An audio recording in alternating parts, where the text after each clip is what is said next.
XIX ғасырдың екінші жартысындағы демократтық ағартушылық мәдениеттің алғашқы және талантты өкілдерінің бірі Шоқан Уәлиханов 1835 жылы қазіргі Қостанай облысы Құсмұрын бекетінде дүниеге келген.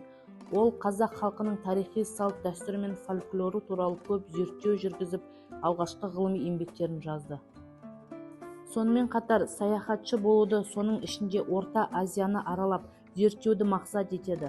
1855 жылы Шоқан орталық Қазақстанды, Жетісу мен Тарбағатайды аралап, қазақ халқының тарихи әдет-ғұрпы, діни ұғымдарын жайында материалдар жинап қайтады. Осыдан кейін ол Тәңірі, қазақтардағы шамандықтың қалдығы, Алтын шаһар немесе Қашқария деген еңбектерді жарыққа шығарды.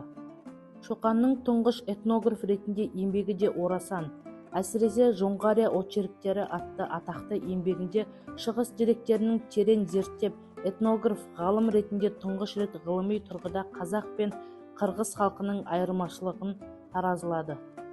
Шоқан Уәлиханов қазақ халқының әдебиетін талдап, топтастырып, оған өз тарапынан құнды пікір айтқан тұңғыш оқымысты және өз еліне шын берілген қазақ тұрмысын ардақтаушы үздік тұлға.